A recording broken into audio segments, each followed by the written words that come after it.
Le 23 septembre 2010, l'UNESCO classait le repas gastronomique à la française au patrimoine immatériel de l'humanité. La première idée qui vient à l'esprit en évoquant ce repas est certainement celle de tables prestigieuses et de l'excellence française en matière de gastronomie. Pourtant, les arts de la table ne peuvent pas en être dissociés et participent de ce rituel unique au monde. La France est l'un des rares pays où les arts de la table imprègnent autant la culture.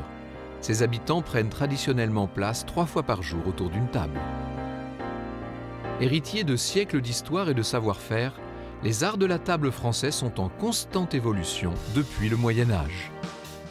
Le Moyen Âge est très surprenant quant à son art de la table, parce que l'assiette n'existe pas. Donc on a des tailloirs et des tranchoirs, c'est-à-dire que au mieux c'est une planche de bois que chaque convive a devant lui, sur lequel repose une tranche de pain assez épaisse et sur lequel il dépose les aliments. À la table d'un roi, d'un prince, ça ne sera pas une planche de bois, ça sera de l'or, de l'argent. C'est la monarchie qui a fait évoluer tout ça, parce que bien entendu, la monarchie a le pouvoir, la richesse, et doit montrer un exemple, donc que l'on est capable d'avoir des usages et de dresser les tables les plus belles et les plus riches, bien entendu. Louis XIV a poussé à l'extrême le raffinement de l'art de la table. On a eu la chance en France d'avoir des hommes puissants, alors rois ou pas, puisqu'il y avait les rois, mais il y avait aussi les ministres, enfin ceux qui faisaient office de ministres à l'époque, qui se sont passionnés pour ces produits. Et c'est comme ça que la France est devenue très riche dans le sujet. Ils se sont battus pour qu'on ait en France des productions de manufacture royale. C'est comme ça qu'on a été à l'excellence. Et cette excellence s'est entretenue au fur et à mesure du temps, tout simplement parce que c'est les cours étrangères qui les ont fait vivre. Une fois que les cours françaises sont devenues moins importantes, les cours étrangères ont pris. Alors ça a été les colonies d'abord, et puis maintenant c'est tous les pays du monde. Le modèle monarchique va bientôt perdre de son influence. En 1789, la Révolution française renverse le régime. La société connaît de grands bouleversements. La Révolution révolutionne elle aussi l'art de la table, c'est-à-dire que la plupart des aristocrates émigrent, mais ils n'emmènent pas avec eux toute leur domesticité et notamment leurs cuisiniers. Ils ont un savoir extraordinaire, donc ils vont l'utiliser et ils vont ouvrir des restaurants. Les restaurants ne peuvent plus servir ce qu'ils servaient à la table des grands seigneurs, par exemple, où on apportait 10, 15 plats à la fois, puisqu'il y avait une domesticité énorme. Le service appelé à la russe remplace le service traditionnel, et ce sont les restaurants qui portent la culture du recevoir.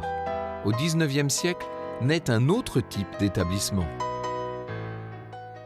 Après les restaurants qui sont nés de la Révolution, apparaissent au XIXe les palaces avec là aussi des tables extraordinaires qui vont être recréées puisqu'ils s'adressent à des gens immensément riches. Donc là, ça rebouleverse à nouveau les arts de la table, à la fois dans leur présentation, puisque là, on ne parle plus de domesticité, bien entendu, mais on a beaucoup de personnel pour servir à table. Ces palaces vont demander à leur tour à tous les orfèvres, à tous les porcelainiers, de créer des services réservés à leur maison et vont à leur tour magnifier les arts de la table grâce à ça, à la fois dans les plats qui sont d'un raffinement extraordinaire et dans leur présentation.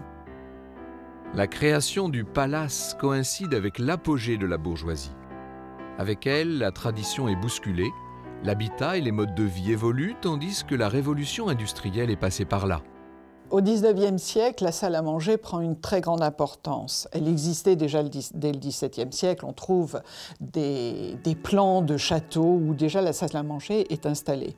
Au XVIIIe siècle, elle commence à être beaucoup plus utilisée parce que c'est le siècle de l'intimité. Les gens veulent être entre soi et ne pas avoir toute cette domesticité autour.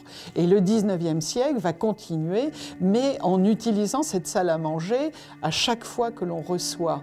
La table est fixe, c'est un meuble meublant qui existe et qui est là. Et il y a tout un savoir-faire autour de ça, notamment pour tout le linge qui va se mettre aux dimensions des tables. Et il y a aussi toute une plâterie, tout un arsenal d'accessoires qui va apparaître avec des matières qui sont de qualité, mais qui sont produites en grande série et donc à moindre coût. À partir du moment où la révolution industrielle fait que certaines entreprises ont pu fabriquer en plus grande quantité, bien évidemment, les choses ont changé. Surtout que dans le même temps, on a eu la révolution du transport. On a non seulement pu fabriquer des produits dans des entreprises, dans des usines, ce qui n'existait pas du tout auparavant, et on a pu les transporter. Les changements de technique majeurs à l'époque ont joué pour le métal. On a découvert à ce moment-là les possibilités par galvanoplastie de faire le métal argenté. La grande évolution du 19e, ça a été là. Après, les autres évolutions ont été plus tard, dans le 20e, avec des évolutions, notamment en ce qui concerne la cuisson pour tout ce qui est céramique. À partir du moment où on a pu passer du bois au charbon, puis du charbon à l'électricité ou au gaz, on a complètement changé les donnes. Au XXe siècle, les innovations dans les techniques de fabrication et l'apparition de nouveaux matériaux ouvrent la voie à de nouvelles formes, de nouveaux usages, toujours à moindre coût. Après la Deuxième Guerre mondiale, il y a eu des grands changements. Le premier grand changement, c'est l'arrivée de l'inox. L'inox, en fait, auparavant, on ne connaissait pas. On connaissait la tôle, on connaissait donc la ferraille. Ça a changé la donne pour tout ce qui est couvert, pour la plâterie, et ça a aussi changé la donne pour les instruments de cuisson. Le deuxième grand changement, c'est en ce qui concerne la verrerie, où auparavant, tous les verres étaient soufflés. À partir du moment où on a su fabriquer en mécanique de la verrerie, ça a permis de faire, entre guillemets, du cristal pour l'ensemble de la population. Encore plus récemment, vous avez eu l'évolution en ce qui concerne la céramique. Les potiers, en fait, travaillaient soit en façonnant avec leurs doigts les pièces, soit surtout en les tournant. Ça veut dire que les pièces étaient toujours rondes. On ne savait faire que des assiettes rondes. On ne savait pas faire autre chose. À partir du moment où on a trouvé le procédé pour faire de la porcelaine autrement qu'en la tournant, on a pu divulguer des changements de forme, et c'est ce qui a fait une des grandes évolutions de la fin du XXe. Le mode de vie des Français change, leurs repas aussi. La vie quotidienne est facilitée par l'apparition du réfrigérateur, des conserves et du lave-vaisselle. Les arts de la table connaissent une révolution, c'est la libération de la femme. Au XXe siècle, en fait, les usages de la table ont énormément évolué, c'est-à-dire qu'on ne vit plus du tout de la même façon. Et dans nos modes de vie, du coup, ça influence évidemment les repas. Alors le fait déjà que les femmes travaillent, donc on n'est plus à la maison devant les fourneaux. Donc le quotidien, en fait, c'est simplifié. Il faut aller vite, donc il nous faut des choses simples. Et du coup, dans les arts de la table, on trouve de la vaisselle assez basique, qui passe au lave-vaisselle quotidienne, d'usage facile et en général de style assez simple pour tous les jours. Pour s'adapter à ce nouveau mode de vie, les arts de la table se sont simplifiés tant dans la forme que dans les matériaux employés. L'art de recevoir s'affranchit des codes pour privilégier la notion de plaisir. La décoration et les tendances offrent un nouvel espace de liberté aux usagers comme aux fabricants. Les arts de la table étaient quelque chose d'excessivement statique, d'excessivement normé, lié au mariage, lié à la construction de nouvelles cellules familiales dans l'idée de la construire pour la vie. Et ça a été très fortement renforcé par l'invention de la liste de mariage. On faisait une liste qui était plus ou moins inspirée, selon leur milieu social, de ce qu'avaient fait leurs parents avant. Mais il n'y avait pas de plaisir là-dedans. C'était une obligation. Deuxième évolution, 68. Le mariage a changé. Bien souvent, les jeunes ont quitté le domicile de leurs parents bien avant le mariage. Donc ils ont déjà dû se débrouiller, au moins pour pouvoir se nourrir, donc pour prendre des embryons d'équipement. Et petit à petit, toute cette norme, toutes ces prescriptions ont disparu. Ou tout du moins, ce n'était plus des obligations.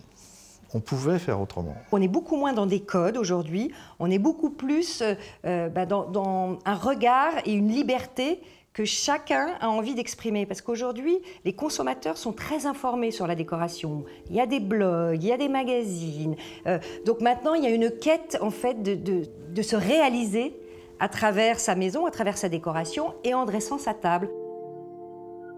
On constate dans nos sociétés qu'on reçoit un peu moins, en tous les cas de façon moins conventionnelle. On voit que l'on reçoit beaucoup plus, par exemple, sur des modes d'apéritifs, apéritifs dînatoires. On reçoit aussi pour les brunchs, on reçoit aussi pour les pique-niques. Donc on a plein de modes de façon de recevoir qui impliquent des vaisselles et des contenants différents. Dans les arts de la table, la même personne zappe beaucoup, la même personne est susceptible d'avoir des objets qui a priori sont antinomiques. Alors qu'à l'époque, on n'envisageait même pas qu'il y ait une cuillère à café qui ne soit pas les mêmes que les autres. En ce moment, il y a une tendance assez récurrente qui est, en fait, on ne dresse plus le total look de la table, on fait des tables dépareillées. Alors une assiette carrée, dessus on met une assiette ronde, on mélange les couleurs, les motifs. Donc il y a comme ça tout un jeu un peu ludique, avec beaucoup de fantaisie et de liberté, et avec un vrai plaisir de s'amuser. Et aujourd'hui, on a besoin d'être créatif. Dans cette période difficile, il faut se singulariser. Donc on voit beaucoup de maisons classiques qui font appel à des designers contemporains et avec qui ils créent des nouvelles collections. Alors il y a notamment des collections de couteaux dessinées par des designers donc beaucoup plus modernes, avec des techniques de savoir-faire anciennes. Le consommateur a envie aussi de consommer ces produits qui sont bien faits dans une tradition, mais avec un regard contemporain d'aujourd'hui. Cuisiner ou recevoir ou dresser des tables, c'est devenu un loisir, c'est plus une obligation. Donc pour notre profession, c'est pour peu qu'on sache y répondre et pour peu qu'on s'adapte pour y répondre, je pense à une très belle lueur d'espoir pour l'avenir.